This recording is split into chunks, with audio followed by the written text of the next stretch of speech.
अधिकार। संजना बहू, सुबह फ़ोन आया था, गर्मियों की छुट्टियां लग रही हैं, सोना मोना और बच्चे आ रहे हैं। तुम सारे इंतज़ाम कर लो और सोना के कमरे में एसी काम नहीं कर रहा, उसे भी चालू करवा लो, क्योंकि बच्चे तो बच्चे, माएँ भी गर्मी में हाय हाय मचा देती हैं।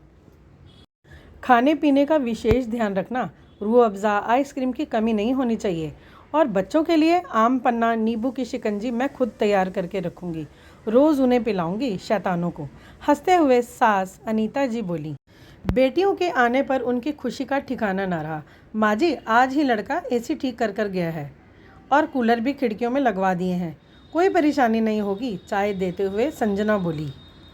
बहू, ये चिंकी पिंकी क्या कर रही हैं? 4-5 दिन से देख रही हूँ, अपने कमरे में ही रहती हैं। माँ जी, उन्हें गर्मियों की छुट्टी है, कुछ होमवर्क प्रोजेक्ट मिला है, स्कूल से वही निपटा रही हैं। चलो ठीक है, वरना खेलने का वक्त नहीं मिलता, बाद में सबके साथ, कहते हुए मंदिर चली गईं। दोनों ननद समय पर पहुँच गईं। घर में खूब चहल पहल हो गई। 7 दिन में सोना मोना के बच्चों ने और चिंकी पिंकी ने खूब मज़े करे। कभी बुआ के साथ शॉपिंग, तो कभी आइसक्रीम कुल्फ़ी चौपाटी पार्टी, तो कभी पिज़्ज़ा पार्टी, मूवीज़, सुबह शाम सब बच्चे पार्क में जाते। मगर सोना नोटिस कर रही थी, संजना भाभी और चिंकी पिंकी कुछ उदास थीं। हंस बोल तो रही थीं, पर कुछ तो था। तभी एक दिन छत पर कपड़े सुखाते हुए सोना बोली, भाभी, भैया से लड़ाई हुई है क्या? नहीं तो, आपको ऐसा क्यों लग रहा है? आप कुछ उदास रहती हो, इसलिए पूछा। हम तो बहुत खुश हैं, देखो छुट्टियों के दिन कैसे निकल रहे हैं। भाभी, मुझे नहीं बताएंगी? कहते हुए उसने कंधे पर हाथ रख दिया तो संजना की आंखें भर आईं। सोना का स्वभाव बहुत अच्छा था। दीदी, आप पूछ रही हैं इसलिए बता रही हूँ।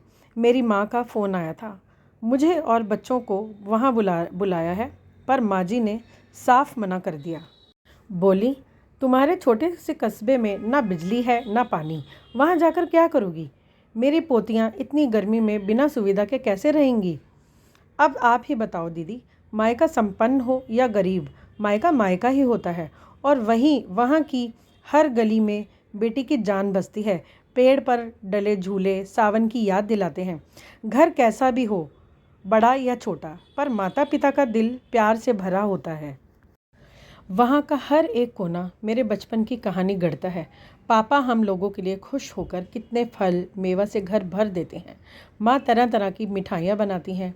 बच्चे नानी की कहानियाँ सुने बिना सोते नहीं। फिर वहाँ असुविधा कैसे हो सकती है? और कौन नाना नानी अपनी बेटी के बच्चों को असुविधा होने देते हैं? और फिर आप लोग आने वाले थे, तो हम कैसे जा सकते थे? कहते हुए चली गई। सोना को सुनकर बहुत बुरा लगा कि माँ ने भाभी को मायके जाने से क्यों रोका। भाभी, आप चिंता मत करो, सब ठीक होगा।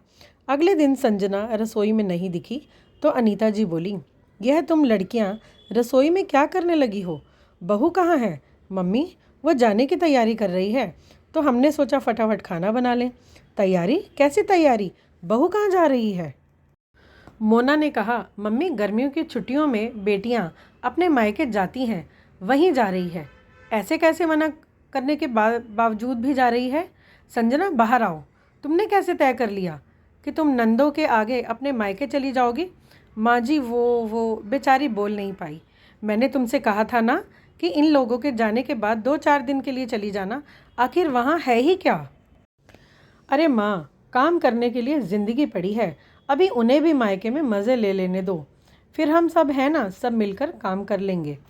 मोना अनीता जी के गले लगते हुए बोली, अब ज़्यादा नंदों के नाम पर हमारी प्यारी भाभी को टॉर्चर मत करो, वरना कल को हमारा पत्ता साफ हो जाएगा। मायके आने का दोनों सोना मोना हंसते हुए बोली, नहीं नहीं, मुझसे गलती हुई, लेकिन बेटियों ने एहसास करा दिया, बहू भी किसी की बेटी है, और बेटियों का तन भले ही ससुराल में हो, मन मायके में ही लगा रहता है, जिसका मोल रुपए पैसे सुविधाओं से नहीं लगाया जा सकता।